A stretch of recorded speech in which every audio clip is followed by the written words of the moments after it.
Real life scenario. Number 31. I avoid intimacy. There are several reasons why people avoid intimacy. Perhaps they've been hurt, traumatized, or abused in their past. Maybe they're shy, inexperienced, or ashamed about performing in the bedroom for some reason. Maybe they've had a horrible, unfulfilling, and or boring experiences in the bedroom in the past. No matter what happened, the best way to overcome anything that I've just described is with 4 things. Number 1, communication. Number 2, patience. Number 3, education. And number 4, a plan. For example, let's start with communication. Here's an example. Dialogue. Honey, what's on your mind? Want to talk about it? I'm all ears. I won't say a word unless you want me to. We can talk about it tonight, before bed, or when you're ready. Does that sound good? Typically, if this was a male talking to a female, her response might be, yeah, that sounds good. Number 2, patience. Hey, we've got all evening. And then, if you need more time, you got it. I don't want to rush any part of this process of you opening up to me and sharing with me what's on your mind. You matter to me. I'm in love with you, remember? Love is patient, love is kind, and well, when you're ready to share, I'm ready to listen. Well, you can imagine her response when she hears something like that. Number 3, education. And this is the female talking. Well, I've always struggled with fill in the blank, and I've never felt comfortable with, and when I was young, this happened, and so I'm just a little shy about getting intimate or doing certain things in the bedroom. Okay.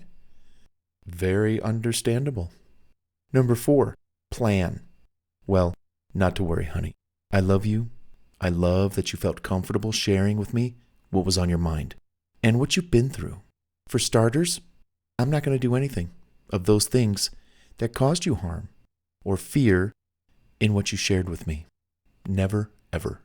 Having said what you did, why don't we do this?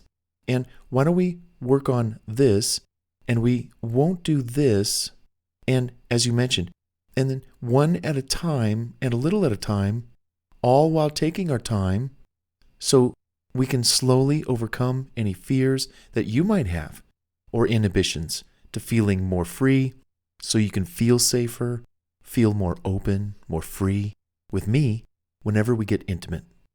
I mean, you've got all of my love, my patience. We're in this together. I want to take all things slow for your benefit. And I want you to slowly grow comfortable and confident with each passing day and night going forward. In doing so, with time, I know we'll grow closer. You'll trust me more. You'll trust yourself more. I'll trust you more. You'll open up more. I'll know more what you like, what you don't like, what you like done to you. That's your favorite. And so our time together, intimately speaking, will be the heaven we both want it to be. So, what do you say about all that? Want to give it a try? We've got time, and we've got each other. You can just imagine her response. Yes, and thank you, honey. That's why I love you so much. You're so good to me.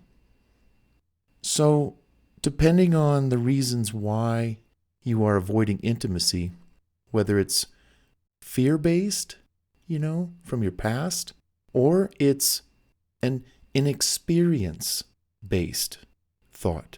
I don't have much experience, so I'm kind of avoiding the issue. Well, that's where education can come in.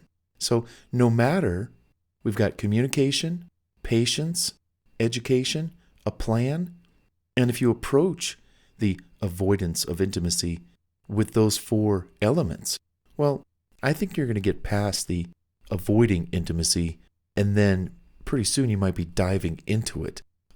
Bart was right. We talk about it. We're patient.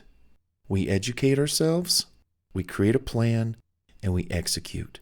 And we're patient with that plan. Wow. Good stuff. Hey, I hope it helps.